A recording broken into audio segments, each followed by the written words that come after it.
بسم اللہ اولہ و آخرہ۔ پچھلی نشست میں جو گفتگو چل رہی تھی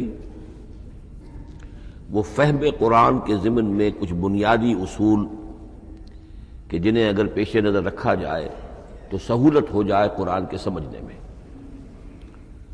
5 چیزیں بیان ہو چکی تھیں۔ نمبر 1، قرآن کا اسلوب استدلال منطقی نہیں ہے، فطری ہے، نیچرل اور خطابی ہے، انسان کو خود غور و فکر کرنے اور اپنے اندر جھانکنے کی دعوت دیتا ہے قرآن۔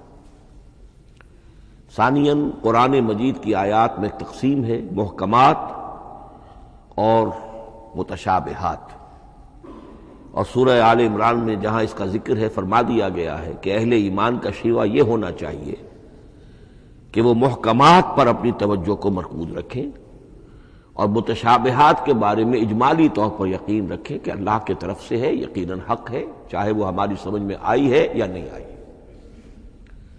لیکن اس میں جو ایک براڈ تقسیم ہے وہ یہ کہ آیات الاحکام سب کی سب محکمات ہیں، مستقل، اور عالم غیب، عالم آخرہ، عالم برزخ، عالم ارواح، عالم ملائکہ، اس کے تمام امور مستقل طور پر متشابہات میں سے۔ البتہ ایک تیسری کیٹیگری ہے کہ جو سائنٹیفک فینومینا کے ضمن میں ہو سکتا ہے کہ ایک شے آج متشابہات میں ہو، کل وہ محکمات میں داخل ہو جائے، جبکہ انسانی علم جو ہے وہاں تک پہنچ جائے اور اس کا ادراک کر سکے۔ نمبر 3، تفسیر زیادہ تر لفظی طور پر اور نحو اور صرف سے بحث کرتی ہے، تعویل کا مقصد ہے اصل مدلول تک پہنچنے کی کوشش کرنا۔ نمبر 4، تعویل میں عام اور خاص، خاص کانٹیکسٹ میں، زمان و مکان کے خاص کانٹیکسٹ میں جب قرآن نازل ہوا تو کسی آیت کا کیا اصل مفہوم تھا جو سمجھا گیا۔ اس میں شان نزول کی روایات کو بھی اہمیت حاصل ہوگی۔ لیکن چونکہ قرآن مجید صرف اس دور کے لیے یا اس علاقے کے لوگوں کے لیے ہدایت نامہ بن کر نہیں آیا تھا، بلکہ پوری نوع انسانی کے لیے تابد الآباد، لہذا اسی میں وہ مضمر ہے، اس میں وہ ہدایت مضمر ہے۔ یہ تعویل عام کر کے آیت کے الفاظ، ان کا در و بست اور آیت کا سیاق و سباق اس کے حوالے سے، اور القرآن یفسر بعضہ بعضا کے حوالے سے یقیناً جو ہے اس میں ابدی ہدایت جو مضمر ہے وہ بھی حاصل کی جا سکتی ہے۔ نمبر 5، تذکر اور تدبر کا فرق، یہ دونوں الفاظ قرآن کے ہیں۔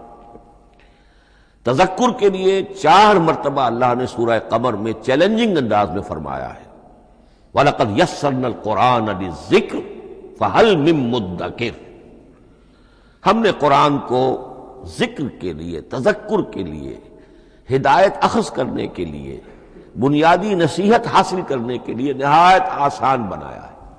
تو ہے کوئی جو اس سے تذکر کرنا چاہے؟ اس تذکر بالقرآن کے لیے صرف یہ کافی ہے کہ انسان عربی زبان سے اتنا واقف ہو کہ اس کا ایک براہ راست مفہوم سمجھتا چلا جائے، اور دوسری شرط لازم ہے نیت کی درستی، طلب ہدایت پیش نظر ہو، اپنے علم کی دھوس جمانا جو ہے وہ مقصود نہ ہو، تو قرآن مجید سے تذکر حاصل ہو جائے۔ تدبر کے اعتبار سے قرآن مجید مشکل ترین کتاب ہے، بلکہ میں نے اس وقت ایک غلط لفظ استعمال کر دیا تھا، دنیا کی مشکل ترین، یہ دنیا کی کتاب ہے ہی نہیں، یہ تو مشکل ترین کتاب ہے، بہی معنی کہ اللہ تعالیٰ کے علم کامل سے اس کا نزول ہوا ہے، اس علم کا احاطہ کسی انسان کے لیے ممکن نہیں ہے۔ اسی طرح یہ قرآن ایک ایسے سمندر کے مانند ہے جس کا نہ کوئی کنارہ ہے اور نہ ہی اس کی کوئی تہہ ہے، اس میں پوری زندگیاں کھپانے کے باوجود بھی افلا یتدبرون القرآن، تدبر، لیدبروا آیاتہ ولیتذکر اولو الالباب، یہ 2 اصطلاحات خود قرآن کی ہیں۔ میرا جو کتابچہ ہے مسلمانوں پر قرآن مجید کے حقوق، اس میں نے ان پر تفصیل سے بحث کی۔ نمبر 6، 2 اعتبارات سے قرآن مجید پر غور کرنے والے کا ایٹیچیوڈ ایک دوسرے سے بالکل متضاد ہوگا۔ احکام کے حوالے سے ایک طالب علم کا رخ پیچھے کی طرف ہونا چاہیے، اسلاف نے کیا سمجھا، ان سے پہلوں نے کیا سمجھا، ان سے پہلوں نے کیا سمجھا، صحابہ نے کیا سمجھا، یہاں تک کہ اپنے آپ کو محمد الرسول اللہ کے قدموں میں پہنچا دیجیے۔ دین کا عملی پہلو، حلال اور حرام، جائز و ناجائز، یہ چیزیں آپ کو، یہ نہیں کہ آپ کو نئے زمانے کی وہ جو بھی ریسرچ ہو اس کے حوالے سے اور نئے زمانے کے سائنسی جو حقائق ہیں ان کے حوالے سے بات کریں۔ دوڑ پیچھے کی طرف اے گردش ایام تو، پیچھے سے پیچھے، پیچھے سے پیچھے، یہاں تک کہ مصطفیٰ برسا خیش را کے دی ہم اوست اگر بہو نہ رسیدی تمام بولا۔ لیکن حکمت، سائنس، اس کے حوالے سے آگے بڑھیے، آگے سے آگے بڑھیے۔ وہ تو میں عرض کر چکا ہوں کہ وہ جو فینومینا قرآن مجید میں سائنٹیفک مذکور ہیں ان کی اصل حقیقت جو ہے وہ ہمارے اگر اسلاف کو سمجھ میں نہیں آ سکی تو بات سمجھ میں آتی ہے۔ ابھی اس علم کی سطح ہی اتنی کمزور تھی، اتنی نیچی تھی کہ ان کی اس کا ادراک ممکن نہیں تھا۔ اس میں آگے بڑھیے تو اس میں بالکل متضاد ہو گیا کہ ایک میں زمانے کا ساتھ دینے کی بجائے زمانے سے بھی آگے چلو، اور ایک میں پیچھے پیچھے پیچھے پیچھے، یہاں تک کہ محمد الرسول اللہ والذین معہ، محمد الرسول اللہ والذین معہ، ان کے قدموں تک اپنے آپ کو پہنچا دو۔ آخری شے فہم قرآن کے ضمن میں، لیکن یہ last but not the least کے مصداق ہے۔ یہ بات بہت صراحت کے ساتھ مولانا مودودی نے لکھی ہے تفہیم القرآن کے مقدمے میں، اور بہت اہم بات ہے، بہت اہم بات ہے، اور وہ یہ ہے کہ قرآن مجید ایک ایسی کتاب نہیں ہے جسے کوئی محقق اور ریسرچ اسکالر اپنی لائبریری میں بیٹھ کر اور ریفرنس بک سامنے رکھ کر ادھر سے ادھر اور سمجھ لے۔ اس کے سمجھنے کی شرط لازم یہ ہے کہ جو یہ راستہ دکھاتا ہے اس پر چلنا شروع کرے۔ ایک ایک قدم کے بعد قرآنی حقائق مزید منکشف ہوں گے اور مزید منکشف ہوں گے اور مزید منکشف ہوں گے۔ جب تک قرآن مجید کے بتائے ہوئے راستے پر آدمی چلے گا نہیں، قرآن کی اصل حقیقت اس پر کبھی منکشف نہیں ہوگی۔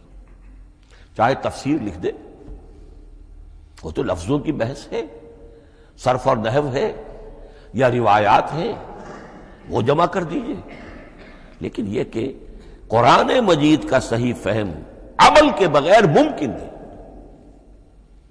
جیسے قرآن مجید میں آتا زادتہم ایمانا، ایمان بڑھتا ہے، عمل کے ذریعے سے ایمان بڑھتا ہے۔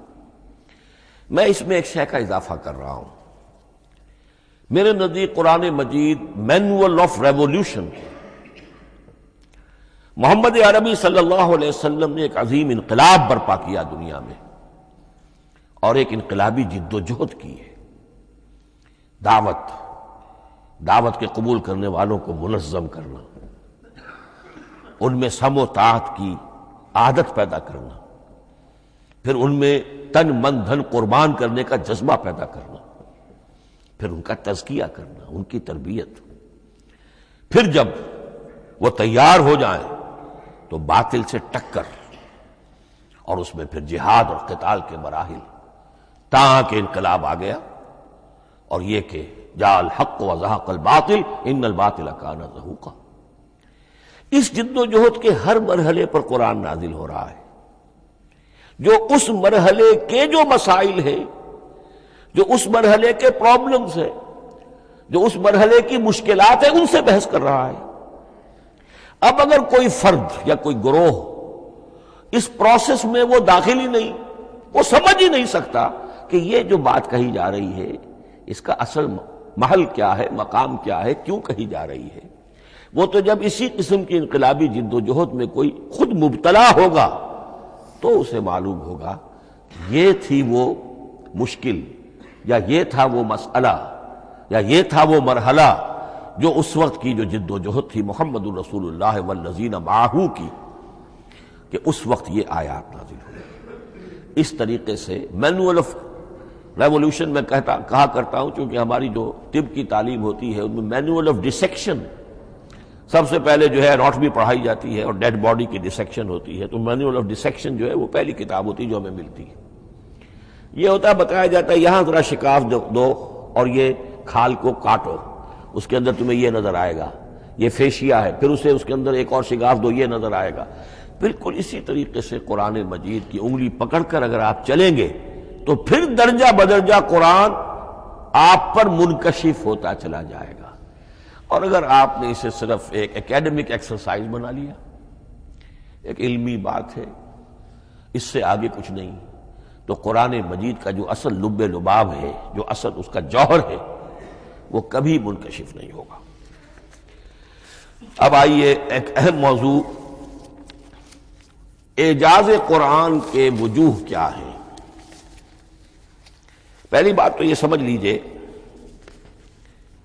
کہ قرآن مجید کی حقانیت پر بنیادی طور پر دو قسم کی دلیلیں ہیں۔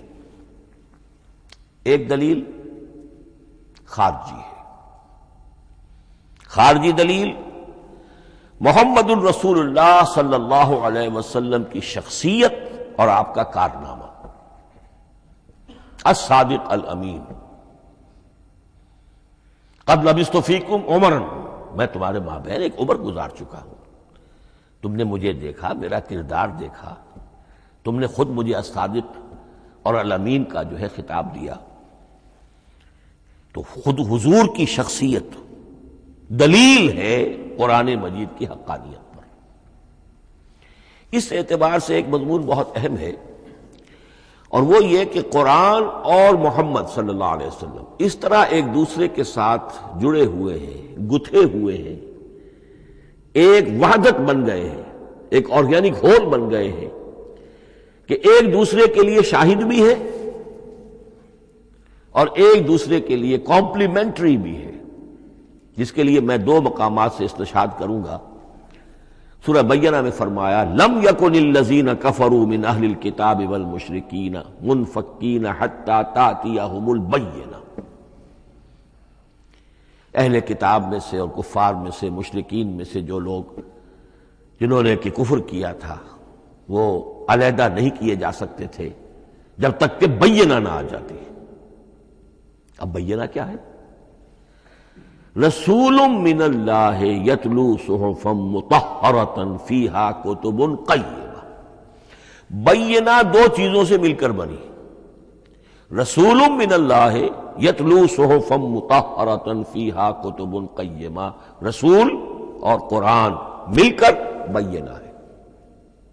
رسول کی شخصیت بین ہے، اور یہ قرآن مجید کے لیے دلیل ہے۔ دوسری طرف قرآن مجید محمد کی رسالت کا ثبوت ہے، جیسے کہ آپ دیکھتے ہیں یاسین والقرآن الحکیم انک لمن المرسلین، والقرآن الحکیم، قسم ہے اس قرآن حکیم کی، یعنی یہ قرآن حکیم گواہ ہے، شاہد عادل ہے کہ اے محمد آپ اللہ کے رسول ہیں۔ محمد کی شخصیت حقانیت قرآن پر دلیل، قرآن محمد کی رسالت پر دلیل، ایک دوسرے کے شاہد۔ دوسرا مقام سورہ طلاق کا ہے، قد انزل الیکم ذکرا، دیکھو لوگو اللہ نے تمہارے لیے یاد دہانی ذکر نازل کر دیا ہے۔ وہ یاد دہانی کیا ہے؟ رسولا یتلو علیکم آیات اللہ مبینات، اللہ کا ایک رسول جو تمہیں پڑھ کر سنا رہا ہے اللہ کی آیات بینات۔ یہ دونوں چیزیں مل کر بینہ بنا، دونوں چیزیں مل کر ذکرا بنا۔ اس حوالے سے یہ دونوں چیزیں ایک دوسرے کے ساتھ یوں سمجھیے کہ اس طریقے سے گتھی ہوئی ہیں، دونوں حقیقتیں اس طرح جمع ہیں کہ ایک دوسرے سے جدا نہیں کی جا سکتی۔ اگلی بات یہ سمجھیے کہ قرآن مجید محمد الرسول اللہ کا اصل معجزہ، بلکہ اس سے آگے بڑھ کر ایک لفظ استعمال کروں گا، واحد معجزہ ہے۔ آپ شاید حیران ہو کہ اور بھی تو معجزات بیان ہوتے ہیں حضور کے، لیکن میری بات سمجھیے، غور کیجیے، ان واقعات سے مجھے انکار نہیں ہے، لیکن جو بات میں کہنا چاہتا ہوں اس کو اچھی طرح سمجھیے۔ معجزہ کہتے کسے ہیں؟ معجزہ عاجز کر دینے والی شے. اس معجزے میں دو چیزیں ہونی لازم ہیں، دعویٰ اور تحدی، چیلنج.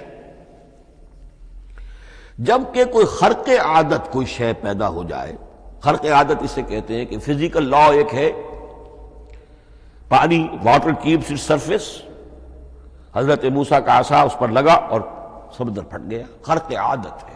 یعنی جو عادی قانون ہے، عام طور پر جو قوانین طبعیہ ہیں ان کا پھٹ جانا، ختم ہو جانا، ٹوٹ جانا، اور کسی حقیقت کا اس میں سے ظاہر ہو جانا جو ان فزیکل لاز کے خلاف. آگ کے بارے میں قانون کیا ہے؟ وہ جلاتی ہے، لیکن یہ کہ یہ معجزہ ہے، یہ خرق عادت ہے کہ حضرت ابراہیم آگ میں ڈالے گئے، اس نے نہیں جلایا. یا نارو کونی بردن و سلام علی ابراہیم. تو خرق عادت کو اب دو قسموں میں آپ سمجھیے. ایک خرق عادت وہ ہے جو دعوے کے ساتھ پیش کیا جائے اپنی صداقت، اپنی رسالت کی حقانیت اور صداقت کے ثبوت کے طور پر، اور اس میں چیلنج کیا جائے کہ آؤ مقابلہ کر لو. وہ اس رسول کا اصل معجزہ ہوتا ہے. ایک خرق عادت وہ ہے جو اللہ تعالیٰ اپنے نیک بندوں کی بزرگی کو ظاہر کرنے کے لیے، غیر انبیاء کے لیے بھی کرامات جنہیں ہم کہتے ہیں ہو جاتی ہے. بہت سے صحابہ سے وہ کرامات ثابت ہیں. حضرت عمر رضی اللہ تعالی عنہ کو شام کا میدان جنگ دکھا دیا گیا، یا ساریۃ الی الجبل کے الفاظ آپ نے فرمائے. ابھی تو ٹیلی ویژن کہیں نہیں تھا، ابھی یہ سارے وسائل و ذرائع موجود نہیں تھے. یہ خرق عادت ہے. غیر نبی کے لیے اسے ہم کہیں گے کہ یہ کرامات ہے. نبی کے لیے لفظ معجزہ اختیار کر لیا جاتا ہے، لیکن معجزہ اس کو نہیں کہنا چاہیے. اصل میں یہ بھی نبی کے لیے کرامات کے درجے کی شے ہے جو اس سے بلند ہے. معجزہ وہ ہے جسے کوئی نبی دلیل کے طور پر پیش کرے اور اس پر چیلنج کرے کہ آؤ اور مقابلہ کرو. مثلا حضرت موسیٰ علیہ السلام کو دو معجزے دیے گئے، اور اس میں سے جو سانپ بن جانا تھا لاٹھی کا، وہ معجزہ جس پر چیلنج بھی آیا اور ساحروں سے مقابلہ بھی کیا، اور ساحر شکست کھا گئے، عاجز آ گئے. القی السحرۃ ساجدین، وہ سارے جادوگر جو ہے فوری طور پر بے اختیار سجدے میں گر گئے. آمنا برب موسیٰ و ہارون، ہم ایمان لے آئے موسیٰ اور ہارون کے رب پر. یہ معجزہ ہے. اس معنی میں محمد الرسول اللہ صلی اللہ علیہ وسلم کا معجزہ صرف قرآن حکیم. قرآن مجید میں آپ سورہ انعام میں بھی دیکھیں گے بہت ہی شدت کے ساتھ، سورہ بنی اسرائیل میں دیکھیں گے بڑی تفصیل کے ساتھ معجزے طلب کیے گئے. آپ اس مکے کی سرزمین میں ابھی ہمارے دیکھتے ہی دیکھتے چشمہ نکال دیجئے، ہم مان لیں گے آپ اللہ کے رسول ہیں. آپ ہماری نگاہوں کے سامنے آسمان پر چڑھ کر دکھائیے، پھر وہاں سے کتاب لے کر اتریے، پھر ہم سمجھ لیں گے آپ اللہ کے رسول ہیں. آپ کے لیے چشم زدن میں کوئی محل سونے کا چاندی کا تیار ہو جائے، مان لیں گے آپ کو اللہ کے رسول ہیں. آپ اس بے آب و گیا وادی میں فوراً ایک باغ جو ہے اپنے لیے بنا کے دکھا دیں، مان لیں گے کہ آپ اللہ کے رسول ہیں. ایسے تمام مطالبات پر اللہ تعالیٰ کی طرف سے کوڑا جواب ملا، اللہ اس قسم کی کوئی شے نہیں دکھائے گا. بلکہ سورہ انعام جب ہم پڑھیں گے وہاں تو بہت ہی واقعہ یہ ہے کہ اس کو پڑھ کر رقت طاری ہوتی ہے کہ ایک موقع پر ایسا محسوس ہوتا ہے کہ حضور صلی اللہ علیہ وسلم کی طبیعت مبارکہ میں یہ خیال پیدا ہو گیا کہ اللہ کو ایسی شے ان کو دکھائی دی جائے تاکہ چپ تو ہو جائیں. نہ بھی مانیں گے چپ تو ہوں گے، ورنہ تو عوام کے سامنے ان کی دلیل مجھ پر قائم ہو رہی ہے کہ بھائی یہ رسالت کے مدعی ہے. ہم کہتے ہیں معجزہ دکھاؤ، معجزہ نہیں دکھاتے، تو پوزیشن میری جو ہے کمزور ہو رہی ہے. وہاں جس انداز میں اللہ نے کہا ہے، ہرگز نہیں. اے نبی اگر آپ کے اختیار میں ہے تو کہیں آسمان پر سیڑھی لگا لیجئے یا زمین میں سرنگ لگا کے کوئی معجزہ لا سکتے ہو تو لے آئیے، ہم نہیں دکھائیں گے. رقت طاری ہوتی ہے. تو حضور کا معجزہ اس معنی میں صرف ایک ہے اور وہ قرآن ہے. اچھا، اس کے لیے کیسے کیسے چیلنج کیے گئے؟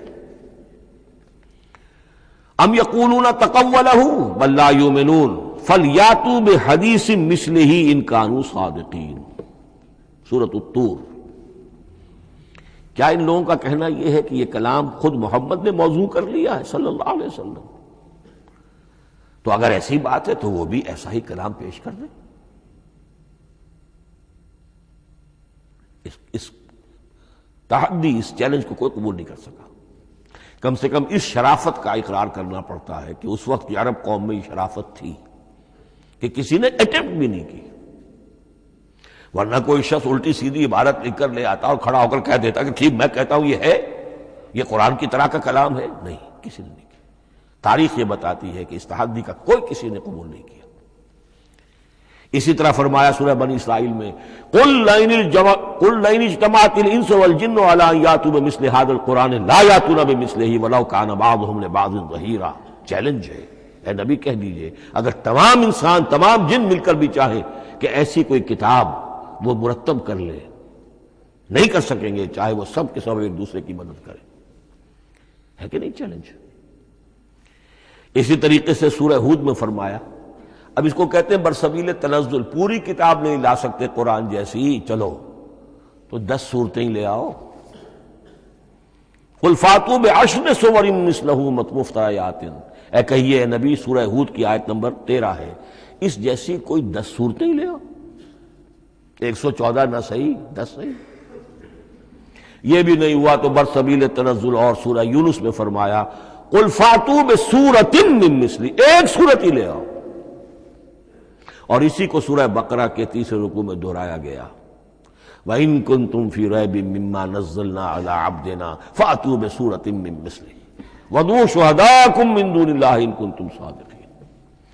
لیکن نوٹ کر لیجئے کہ کسی نے یہ جرأت نہیں کی، نہ قرآن کے اس دعوے کو چیلنج کیا، نہ کسی نے مقابلے کی کوشش کی، نہ کوئی اپنی کوئی تصنیف و تالیف یا اپنا کوئی کمپوزیشن لا کر اور یہ دعویٰ کر کے کھڑا ہوا کہ جمع کر لیجئے، منصف بلا لیجئے، کوئی کمیشن بٹھا لیجئے، میرا یہ کلام بھی بالکل ہم وزن ہے اس کلام کے. نہیں. اب ہمیں دیکھنا یہ ہے کہ وجوہ اعجاز قرآن مجید کے کیا کیا ہے. معجزہ تو یہ ہے، حضور کا اصل معجزہ یہ ہے، لیکن معجزہ کس کس پہلو سے ہے؟ یہ ایک ایسا موضوع ہے کہ جس پر پوری تصانیف لکھی گئی ہیں. وجوہ الاعجاز، وجوہ اعجاز القرآن، قرآن کے معجزہ ہونے کے کون کون سے پہلو ہیں. اس کا واقعہ یہ ہے کہ احسان ناممکن ہے، اور جیسے جیسے زمانہ آگے بڑھے گا اس کے اور پہلو واضح ہوتے جائیں گے. سنوریہم آیاتنا فی الآفاق وفی انفسہم حتی یتبین لہم انہ الحق. لیکن یہ کہ کس کس پہلو سے یہ معجزہ ہے، چند موٹی موٹی باتیں ضرور سمجھ لیجئے. لغت، ادب، فصاحت، بلاغت، عذوبت، مٹھاس، اس کے اعتبار سے قرآن معجزہ ہے. لیکن اس اعتبار سے قرآن معجزہ ہے یا تو تھا اپنے زمانے کے عربوں کے لیے، غیر عرب کے لیے تو نہیں تھا. غیر عرب جو ہے قرآن مجید کی جو بھی فصاحت و بلاغت ہے، اس کا جو لٹریری بیوٹی ہے، اس کو تو وہ اپریشیٹ نہیں کر سکتا تھا. یہ حصہ جو ہے یا تو عربوں کے لیے تھا اس وقت دائمی، یا آج بھی عرب کچھ نہ کچھ، بہرحال عربی ان کی زبان ہے، وہ پڑھتے ہیں. جیسا کہ میں نے عرض کیا تھا، چاہے عیسائی ہو اور چاہے یہودی ہو، وہ بھی اپنے ہاں لٹریچر کی، عربی لٹریچر کی ہائیسٹ کتاب کی حیثیت سے قرآن مجید کو پڑھانے پر مجبور ہے. ایک پہلو اس کا یہ ہے. اور اسی کے حوالے سے نوٹ کیجئے حضرت لبید رضی اللہ تعالی عنہ، یہ سبع معلقہ کے شعراء میں سے تھے آخری. عربوں میں چونکہ اس کا بڑا چرچا تھا شاعری کا، تو ان کا جو سالانہ جشن ایک ہوتا تھا، اس میں وہ بہت بڑے بڑے شعراء سب جمع ہوتے تھے، اپنے اپنے قصیدے پڑھتے تھے، اور جس کا قصیدہ سمجھا جاتا تھا کہ سب سے اعلیٰ ہے، سب سے بلند ہے، سب سے عمدہ ہے، اب اسے اس سال کے لیے وہ گویا کہ ملک الشعراء اس کو مانا جاتا تھا کہ یہ شاعروں کا بادشاہ ہے، اور تمام شاعر اسے سجدہ کرتے تھے بالفعل، اور اس کے قصیدے کو کعبے کی دیوار کے ساتھ ٹانگ دیا جاتا تھا، معلق کر دیا جاتا تھا. ایسے 7 قصیدے ہیں جن کے مجموعے کا نام ہے سبع معلقہ. اس سبع معلقہ جو ہے 7 جو سلسلے ہیں، ان میں آخری حضرت لبید کا ہے. وہ ایمان لے آئے. ایمان لانے کے بعد انہوں نے شعر کہنا چھوڑ دیا. اس پر حضرت عمر نے ایک دفعہ ان سے کہا کہ لبید اب آپ شعر نہیں کہتے. ان کا جواب تھا ابعد القرآن، کیا قرآن کے بعد بھی کسی کے لیے کوئی موقع ہے کہ وہ کچھ کہنے کی کوشش کرے؟ فصاحت اور بلاغت کی تو معراج قرآن مجید ہے، وہ آ چکی ہے. تو جہاں تک اہل عرب کے لیے اس کا معجزہ ہونا خاص طور پر اس دور میں اور اب بھی کسی درجے میں، اس میں تو اہمیت ہے اس کی ادبیت، اس کی فصاحت، اس کی بلاغت، اس کی عذوبت. دائمی اور ابدی یہ کس اعتبار سے معجزہ ہے؟ عہد حاضر میں اور غیر عرب لوگوں کے لیے. نمبر ایک، سائنسی حقائق کا انکشاف.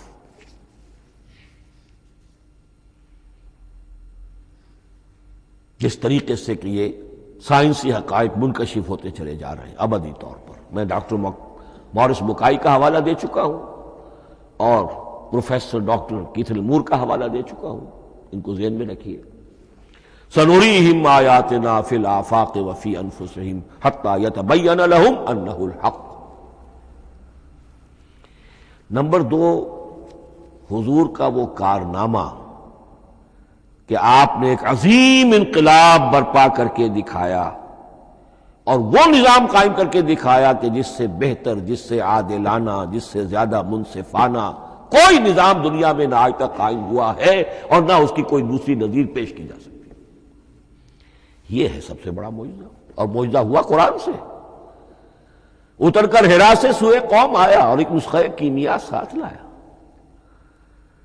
یہ سارا معجزہ جیسا کہ میں نے شروع میں عرض کیا ہے، محمد اور قرآن دونوں مل کر بینہ بھی ہے تو رسول من اللہ یتلو صحفا مطہرۃ فیہا کتب قیمہ، اور قد انزل الیکم ذکرا رسولا یتلو علیکم آیات اللہ المبینات. یہ معجزہ جو ہے جس کے حوالے سے دنیا میں بڑی بڑی شخصیات نے شہادت دی. ایم این رائے اس صدی کا ایک بہت بڑا انقلابی شخص، کمیونسٹ انٹرنیشنل کا رکن. اس صدی کی ابتدا میں جو شورا تھا، جو غلغلہ تھا، جو ولولہ تھا بولشوک ریولوشن کا، اور جو دنیا کے اندر ایک دھوم مچ گئی تھی، اس کو ذہن میں رکھیے. اور اس میں کمیونسٹ انٹرنیشنل کا رکن ایم این رائے 1920 میں اس نے لاہور میں ایک خطبہ دیا تھا، ہسٹوریکل رول آف اسلام. اور اس نے کہا تھا تاریخ انسانی کا عظیم ترین انقلاب وہ ہے کہ جو محمد نے برپا کیا صلی اللہ علیہ وسلم. آج بھی یہ کتاب بھارت میں چھپتی ہے، بامبے کا ایک پبلشر شائع کرتا ہے، historical role of Islam by M N Roy. پھر آگے چلیے، ایچ جی ویلز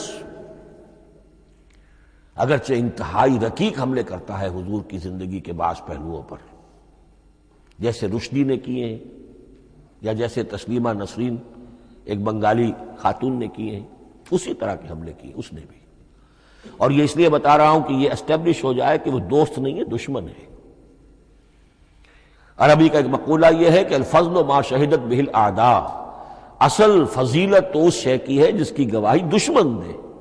دوست تو تعریف کریں گے، قابل تعریف شے کی بھی تعریف کریں گے، بڑھ چڑھ کر کریں گے. یہ بھی ہو سکتا ہے کسی قابل مذمت شے کی بھی تعریف کر بیٹھے، دوست ہوئے. دشمن جو ہے وہ تو ظاہر بات ہے اسی بات کو مانے گا کہ جس میں کسی شک و شبہ کی گنجائش نہ ہو. اس لیے میں نے عرض کیا کہ دشمن ہے، رقیق حملے کرتا ہے. لیکن آخر میں جب آتا ہے concise history of the world میں چیپٹر جو ہے حضور پر، اس میں خطبہ حجۃ الوداع کا وہ حوالہ دیتا ہے، لا فضل لعربی علی عجمی ولا لعجمی علی عربی ولا لاحمر علی اسود ولا لاسود علی احمر الا بالتقوی. اور پھر لکھتا ہے کہ اگرچہ انسانی حریت و اخوت و مساوات کے واعظ تو پہلے بھی بہت کہے گئے تھے، یہاں تک کہ مسیح ناصری حضرت عیسیٰ علیہ السلام کے ہاں بھی ہمیں بڑے واعظ ملتے ہیں، لیکن یہ ماننا پڑتا ہے کہ تاریخ انسانی میں پہلی مرتبہ ان اصولوں پر ایک انسانی معاشرہ قائم کر کے دکھایا محمد نے صلی اللہ علیہ وسلم. Although the sermons of human freedom, fraternity and equality were said before also. And we find a lot of them in Jesus of Nazareth. But it must be admitted that it was Muhammad sallallahu alaihi wasallam who established for the first time in history a society based on these principles. اسی طرح کی گواہی آج سے تقریباً 20 سال پہلے امریکہ کے ڈاکٹر مائیکل ہارٹ نے دی. A selection and gradation of the 100 most influential personalities of human history. اور نمبر 1 پر محمد کا ذکر کر رہا ہے صلی اللہ علیہ وسلم، اور کہتا ہے naturally I owe an explanation, میں عیسائی ہوں اور ابھی تک عیسائی ہے، وہ اس کی موت کی بھی ابھی کوئی خبر نہیں آئی ہے، عیسائی ہے، لیکن یہ کہ اس نے حضور کو نمبر 1 پر رکھا، حضرت عیسیٰ کو نمبر 3 پہ لے گیا. تو naturally I owe an explanation, اور پھر ایکسپلینیشن دی ہے this is because he is the only person supremely successful in both the religious and secular fields. یہ دونوں میدان جو ہے مذہب اور روحانیت اور دوسری طرف سیاست اور حکومت اور ریاست، ان دونوں میدانوں میں بیک وقت انتہائی کامیاب انسان صرف ایک ہے، اور وہ محمد ہے صلی اللہ علیہ وسلم. یا تو آدمی اس میں اونچا ہوتا ہے، روحانیت میں ہے، دین میں ہے، اخلاق میں ہے، تو سیاست اور ریاست میں زیرو ہوگا. یا کوئی بہت بڑا بادشاہ ہے، بڑا حکمران ہے، بڑا فاتح ہے، سکندر اعظم ہے، تو وہ اخلاقیات میں اور روحانیات میں زیرو نہیں، مائنس ہوگا. یہ معاملہ کہ دونوں میں this is because he is the only person supremely successful in both the religious and the secular fields. لیکن یہ بات نوٹ کر لیجئے کہ جو تازہ ایڈیشن ہے اس کتاب کا، اس میں سے یہ پیسج نکال دیا ہے نئے جو ایڈیٹرز ہیں انہوں نے. اس کے لیے آپ کو کسی پرانے ایڈیشن سے رجوع کرنا پڑے گا، concise history of the world, اور وہ لائبریریوں میں مل جائے گا. علامہ اقبال نے اس بات کو یوں بیان کیا ہے، ہر کجا بینی جہان رنگ و بو، کہ از خاکش بروید آرزو، یاد نور مصطفیٰ اورا بہاس، یا ہنود اندر تلاش مصطفیٰ است. اس دنیا میں تمدن کے اعتبار سے، اخلاق کے اعتبار سے، معاشرت کے اعتبار سے کہیں کوئی خوبی اگر تمہیں نظر آتی ہے، کوئی رمق نور کی، خوبی کی، بھلائی کی، رنگ و بو، جان لو کہ یا تو وہ نور محمدی سے مستعار لی گئی ہے، اور یا ابھی تک انسان ابھی محمد کی تلاش میں ہے، ادھر جا رہا ہے، قافلہ ادھر جا رہا ہے، نوع انسانی کا چاروں ناچار ادھر جا رہا ہے. سوشل ایوولوشن کا پروسیس انسان کو افراط و تفرید کے دھکوں کے باوجود تدریجاً لے کر جا رہا ہے بحیثیت مجموعی پوری مین کائنڈ کو اسی بات کی طرف کہ جس کی طرف دعوت دی تھی محمد رسول اللہ صلی اللہ علیہ وسلم. ہر کجا بینی جہان رنگ و بو، کہ از خاکش بروید آرزو، یا ز نور مصطفیٰ اورا بہاست، یا ہنود اندر تلاش مصطفیٰ است. اسی اعتبار سے میں ایک بات اور کہہ رہا ہوں، اس پہلو سے واقعہ یہ ہے کہ میرے نزدیک اس دور میں اعجاز قرآن کی سب سے بڑی نمائندہ شخصیت، اعجاز قرآن کا سب سے بڑا مظہر علامہ اقبال کی ذات ہے. 20ویں صدی کا مفکر، فلسفی، مشرق و مغرب کے فلسفے پڑھ چکا، قدیم اور جدید فلسفہ سب کا مطالعہ کیا، اور اس کے بعد اس کو قرآن کی حقانیت پر جو یقین نظر آیا ہے، قرآن کی عظمت جس طرح اس پر منکشف ہوئی ہے، وہ واقعہ یہ ہے کہ مجھے کم سے کم اپنی محدود معلومات کی حد تک عظمت قرآن کا وہ انکشاف کسی دوسرے شخص پر نظر نہیں آتا. انہوں نے جس طریقے سے مرثیے کہے کہ مسلمان قوم نے کس طرح قرآن کو چھوڑا ہوا ہے، واعظ ہے تو قرآن سے نہیں کہیں اور سے، تربیت اور تزکیہ نفس ہے تو اس کا تعلق قرآن سے نہیں، وہ بھی کچھ اور مستعار چیزیں ادھر سے ادھر سے لے لی ہیں، فلسفے ہیں تو کہیں اور سے لے لیے ہیں، قرآن سے حکمت جو ہے وہ اخذ نہیں کی گئی ہے. کیسے کیسے انہوں نے عظمت قرآن کا جو انکشاف ان پر ہوا، اس کی تعبیر کی ہے، کتاب زندہ قرآن حکیم، حکمت او لا یزال است و قدیم، حرف اورا ریب نئے، تبدیل نئے، آیاش شرمندہ تعویل نئے، فاش گویا ماں سے در دل مضمر است، یہ کتابیں نیز چیزیں دیگر است، مثل حق پنہاؤ ہم پیداستو، زندہ و پائندہ و گویاستو، چون بجاں در رفت جہاں دیگر شود، جہاں چو دیگر شد جہاں دیگر شود۔ میں اس میں خاص طور پر دو اشعار آپ کو اس وقت سنانا چاہتا ہوں۔ انہوں نے حضور سے مناجات کرتے ہوئے دو اشعار کہے، اس سے آپ کو اندازہ ہوگا کہ انہیں کتنا یقین تھا کہ میرے سارے فکر کا منبع قرآن حکیم ہے۔ کہتے ہیں گر دلم آئینہ بے جوہر است، اے اللہ کے رسول صلی اللہ علیہ وسلم، اگر میرا دل اس آئینے کے مانند ہے جس میں چمک نہیں ہے، ورب حرفم غیر قرآن مضمر است، اور اگر میرے پیغام میں قرآن کے سوا کوئی شے شامل ہو گئی ہے، قرآن کے سوا کوئی چیز اس میں چھپی ہوئی ہے، مضمر ہے، پردہ ناموس فکرم چاک کن، تو میرے فکر کی ناموس کے دھجیاں بکھیر دیجئے، پردہ ناموس فکرم چاک کن، این خیاباں راز خارم پاک کن، اس شاہراہ کو اس کانٹے سے پاک کر دیجئے، کانٹا میرا میں کانٹے کے مانند ہوں، پھر اٹھا کر پھینک دیجئے، روز محشر خار و رسوا کن مرا، بے نصیب از بوسہ پاک کن مرا، قیامت کے دن مجھے ذلیل و خوار کیجیے گا اور اپنے قدموں، اپنے پائے مبارک کا بوسہ لینے سے محروم کر دیجیے گا۔ یہ اتنی بڑی بد دعا جو اقبال اپنے آپ کو دے رہا ہے، تو کس قدر یقین اسے حاصل ہے کہ اس نے قرآن کی ترجمانی کی ہے۔ اب آئیے، بہت چھوٹے چھوٹے دو اور مضمون ہیں۔ قرآن حبل اللہ ہے، اس کے کیا معنی ہے؟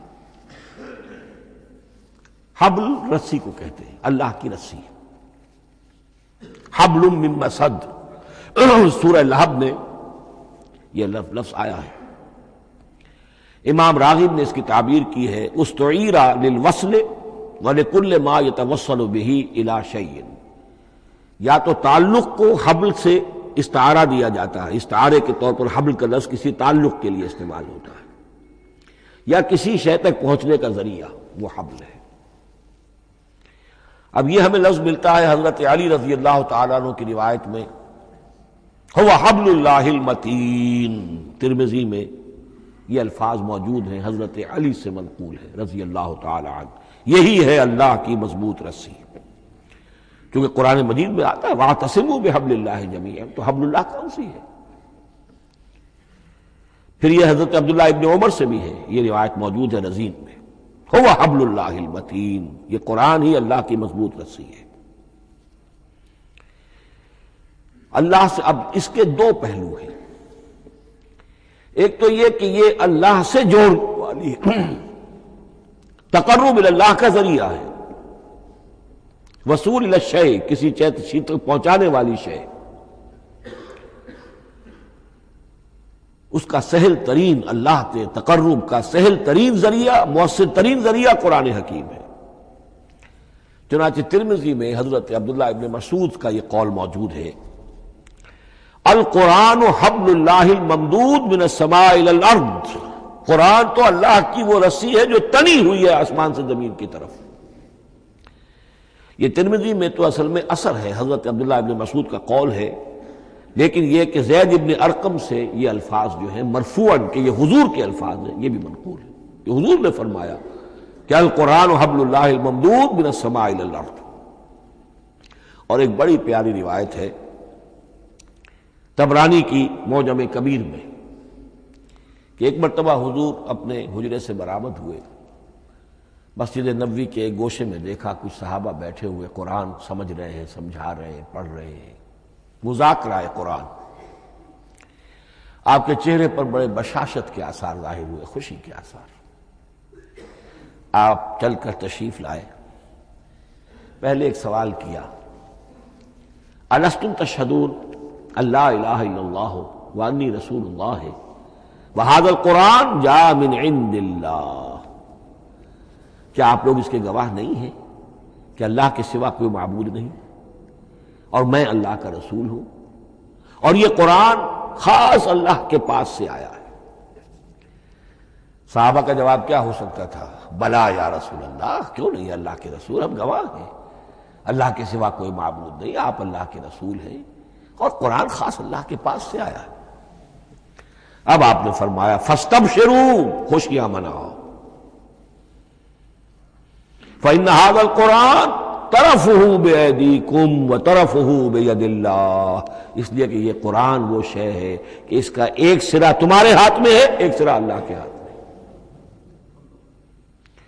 تو وصول الی اللہ کا مؤثر ترین طریقہ، تقرب الی اللہ کا مؤثر ترین طریقہ، سہل ترین طریقہ، شور شوق طریقہ وہ قرآن مجید ہے.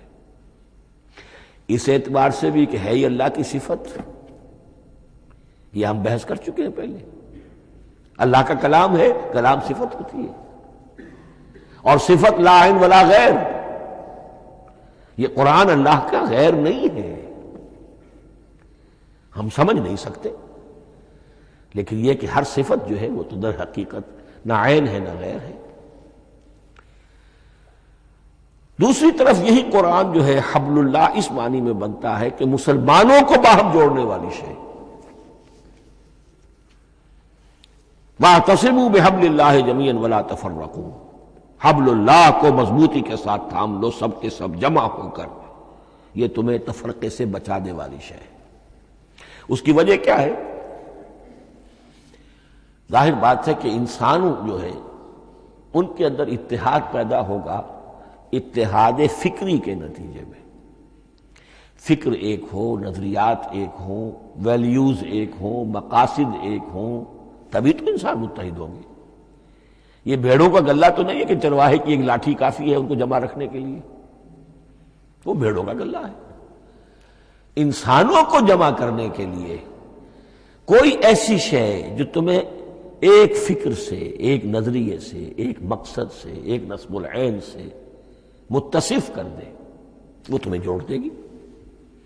اور قرآن وہ شے ہے جو ایک فکر دیتا ہے، ایک خیال دیتا ہے، ایک نظریہ دیتا ہے، ایک عقیدہ دیتا ہے، ایک مقصد دیتا ہے، ایک نصب العین دیتا ہے. اللہ کے لیے جینا، اللہ کے لیے مرنا، ان صلاتی و نسکی و محیای و مماتی للہ رب العالمین. ایک آئیڈیل دیتا ہے محمد الرسول اللہ کی شکل میں، لقد کان لکم فی رسول اللہ اسوۃ حسنہ. اب قرآن وہ چیز ہے کہ جو تمہیں آپس میں جوڑتی چلی جائے گی، تمہارے درمیان اتحاد پیدا ہو جائے گی. آخری چیز، مسلمانوں پر قرآن مجید کے حقوق کیا ہیں. یہ صرف اشارہ کروں گا اس لیے کہ اس پر میرا کتابچہ موجود ہے، اور اس کتابچے کو اللہ تعالیٰ نے بہت قبول عام عطا فرمایا. اس کا انگریزی ترجمہ کیا ایک صاحب نے، از خود کیا، خود ہی ٹائپ کیا، خود ہی چھپوایا. عربی ترجمہ ایک صاحب نے کیا، خود کیا. فارسی ترجمہ ایک صاحب نے کیا، خود کیا، بغیر کسی معاوضے کے. ملیشیا میں وہ چھپ چکا ہے، لاکھوں کی تعداد میں عام ہو چکا ہے. پھر میں نے ایک موقع پر 1970 میں رمضان مبارک کے دوران آخری عشرے میں مولانا بن نوری رحمۃ اللہ علیہ تشریف لائے ہوئے تھے مدینہ منورہ، اور میں نے بھی وہ پورا رمضان مبارک اس سال وہیں کیا تھا. میں نے ان کو دیا تھا کہ آپ دیکھیے اس میں کوئی غلطی ہو تو مجھے بتا دیجئے، میں اسے بڑے پیمانے پر شائع کرنا چاہتا ہوں. انہوں نے حالت اعتکاف میں مسجد نبوی میں پڑھا ہے، صرف ایک جگہ ایک جملے میں انہوں نے اصلاح تجویز کی، وہ میں نے کر دی. اس اعتبار سے اب یہ کتابچہ جو ہے مصدقہ ہے مولانا محمد یوسف بن نوری رحمۃ اللہ علیہ. اس میں اللہ تعالیٰ نے جو بات مجھ سے کہلوا دی تھی تقریباً 30 سال پہلے کی بات ہے. ہر مسلمان پر قرآن مجید کے 5 حقوق حسب استعداد و توفیق عائد ہوتے ہیں. پہلے یہ کہ اس پر ایمان ہو جیسا کہ ایمان کا حق ہے، صرف زبانی ایمان نہیں، دل سے یقین کہ یہ اللہ کا کلام ہے. اور اس کا نتیجہ کیا ہوگا؟ پھر عظمت اس کی پیدا ہوگی، ایمان و تعظیم، یہ پہلا حق ہے. تلاوت و ترتیل، اس کو پڑھے جیسے کہ پڑھنے کا حق ہے، پھر سمجھے جیسے کہ سمجھنے کا حق ہے، تذکر و تدبر، پھر عمل کرے، انفرادی طور پر بھی اجتماعی طور پر بھی۔ انفرادی طور پر جو آپ کی زندگی کے معاملات ہیں وہ آپ قرآن کے مطابق طے کریں، قومی سطح پر حکومت اور ریاست اور قانون اور سیاست، اس کے سارے تقاضے قرآن کے مطابق پورے ہوں، اور آخری یہ کہ اس قرآن کو پہنچائیں اور عام کریں، جس کے لیے حضور نے اس حد تک اس میں عمومیت کر دی ہے کہ بلغوا انی ولو آیۃ، پہنچاؤ میری جانب سے خواہ ایک ہی آیت پہنچاؤ، میرا کوئی امتی اس سعادت سے بالکل محروم نہ رہ جائے۔ اول تو خیرکم من تعلم القرآن وعلمہ، تم میں سے بہترین لوگ وہ ہیں جو اسی کے لیے اپنے آپ کو وقف کر دیں، قرآن پڑھیں اور پڑھائیں، سیکھیں اور سکھائیں، سمجھیں اور سمجھائیں، اس لیے کہ سمجھنے اور سمجھانے، سیکھنے اور سکھانے، پڑھنے اور پڑھانے کا بھی کوئی ایک لیول تو نہیں ہے، ایک عام لوگوں کی سطح ہے، ایک ان سے اوپر کی سطح ہے، ایک انٹلیکچوئلز کی سطح ہے، ایک جینیس لوگوں کی سطح ہے۔ ان تمام سطحوں پر قرآن کو سمجھانے کے لیے، پہنچانے کے لیے خود بھی تو اوپر اٹھنا پڑے گا، خود اسے سیکھنا پڑے گا، خود اس کی گہرائی میں غوطہ زنی کرنی پڑے گی، اور یہ ایک لائف لانگ پروسیس ہے، یہ کوئی پارٹ ٹائم جاب نہیں ہے، یہ کوئی صرف پیس ٹائم نہیں ہے، یہ کوئی ہابی نہیں ہے، ہمہ وقت ہمہ تن، خیرکم من تعلم القرآن وعلمہ۔ اب آخری بات بتا رہا ہوں، اور وہ یہ ہے کہ قرآن مجید وحی باللفظ ہے،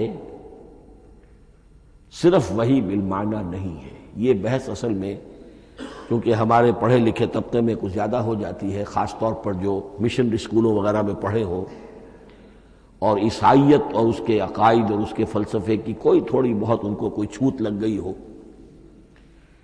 عیسائیوں کے ہاں یہ عقیدہ ہے، اجماعی عقیدہ ہے کہ وحی بالمعنی ہوتی ہے، یعنی وحی کا ایک مفہوم ہے جو نبی پر اتار دیا جاتا ہے، پھر نبی اپنے الفاظ میں اسے ادا کرتا ہے۔ لفظ اللہ کے نہیں ہوتے، لفظ نبی کے ہوتے ہیں، مفہوم اللہ کا ہوتا ہے۔ ان کے لیے مجبوری یہ ہو چکی ہے جس کی وجہ سے انہیں یہ عقیدہ اپنانا پڑا کہ کوئی ایک انجیل ہے ہی نہیں، 104 انجیلوں میں سے وہ انہوں نے 4 سلیکٹ کی تھی کینونیکل گاسپلز، باقی جو ہیں وہ اب وہ ان کو مستند نہیں مانتے، اپوکریفل کہتے ہیں۔ اور میں نے ایک مرتبہ ایک پادری صاحب سے، مسٹر وائٹ ہوتے تھے منٹگومری میں نے ان سے پوچھا which one of them is Bible؟ یہ متی اور یہ لوک اور مارکس اور جان، ان میں سے کون سی بائبل کون سی ہے؟ تو اس نے جواب دیا none of them is Bible. Bible is in them. ان میں سے کوئی ایک بھی مشخص طور پر، معین طور پر بائبل نہیں ہے، بائبل ان میں ہے بحیثیت مجموعی۔ لہذا ان کے لیے یہ عقیدہ جو ہے وہ لازم سا ہو گیا۔ ہمارے ہاں بھی بعض فلاسفہ نے اس قسم کی باتیں کی ہے کہ جن سے یہ دھوکہ لگتا ہے، لیکن میں خاص طور پہ چونکہ علامہ اقبال کا تذکرہ میں نے آج کیا ہے، اسی حوالے سے میں ان کا ایک واقعہ بیان کرنا چاہتا ہوں۔ ایف سی کالج لاہور کے پرنسپل تھے ڈاکٹر یوئنگ۔ ایک دعوت تھی، اس میں علامہ بھی تھے، وہ بھی تھے۔ تو ڈاکٹر یوئنگ نے کہا، وہ بڑا فلسفی تھا، کہ ڈاکٹر اقبال ہم نے سنا ہے کہ آپ بھی وحی باللفظ کے قائل ہیں، آپ جیسا پڑھا لکھا شخص، عالم دانا۔ علامہ اقبال نے فرمایا جی ہاں، اور مجھے تو اس کا ذاتی تجربہ ہے، مجھ پر تو جو شعر نازل ہوتے ہیں وہ الفاظ میں ڈھلے ہوئے ہوتے ہیں، میں ان میں تبدیلی کرنا چاہوں تو نہیں کر سکتا۔ تو اگرچہ اس سوال، اس جواب کو ہم کہیں گے کہ یہ الاجوبۃ المسکتہ، مسکت، چپ کر دینے والا جواب تھا کہ جو علامہ اقبال نے دیا، لیکن ذہن میں رکھیے یہ کہ جو وحی باللفظ ہے وہ ختم ہو چکی محمد الرسول اللہ صلی اللہ علیہ وسلم پر۔ وحی رسالت وحی باللفظ ہے، وہ ختم ہو چکی ہے۔ البتہ الہام، کشف، رویا، القاء، یہ وحی بالمعنی ہے، یہ کوئی ایک شے ہے جو دل میں ڈال دی جاتی ہے، اس کے دروازے آج بھی کھلے ہوئے ہیں۔ اور یہ جان لیجئے قرآن مجید کی حقانیت کا جو اصل ثبوت ہے وہ یہ ہے کہ آپ اسے اپنے باطن کے اندر محسوس کریں۔ یہ جو باطنی تجربہ علامہ اقبال نے کہا ہے کہ انسان اپنے باطن میں محسوس کرے کہ ہاں یہ بات ہے، ٹھیک ہے۔ اس کے لیے کہ علامہ ابن قیم رحمۃ اللہ علیہ کا قول ایسا ہے، بڑا پیارا قول ہے، قرآن کے کچھ پڑھنے والے ایسے ہیں جب قرآن کو پڑھتے ہیں تو یوں محسوس کرتے ہیں کہ ہم مصحف سے نہیں پڑھ رہے، لوح قلب سے پڑھ رہے ہیں، ہمارے دل پر لکھا ہوا قرآن موجود ہے۔ یعنی ہماری فطرت، ہمارے اندر کی کوئی حقیقت ہے جو سرٹیفائی کر رہی ہے، توثیق کر رہی ہے، اٹیسٹ کر رہی ہے کہ ہاں یہ ٹھیک ہے۔ اور اس کی وجہ کیا ہے؟ ہماری روح اور اس قرآن کا منبع وہ ایک ہی ہے، وہ ذات باری تعالی ہے، یہ کلام اللہ ہے، اور ہماری روح امر اللہ۔ یسألونک عن الروح قل الروح من امر ربی وما اوتیتم من العلم الا قلیلا۔ بس میں اسی پر اکتفا کر رہا ہوں۔ اب گمان غالب یہی ہے کہ کل تو تراویح ہوگی انشاءاللہ، اس لیے کہ سنا یہ ہے کہ آج بھی روزہ تھا سعودی عرب میں، تو اب اس سے زیادہ تو تاخیر اب ممکن نہیں ہے، تو کل انشاءاللہ تعالی دورہ ترجمہ قرآن شروع ہو جائے گا۔ بارک اللہ لی ولکم فی القرآن العظیم ونفعنی وإیاکم بالآیات والذکر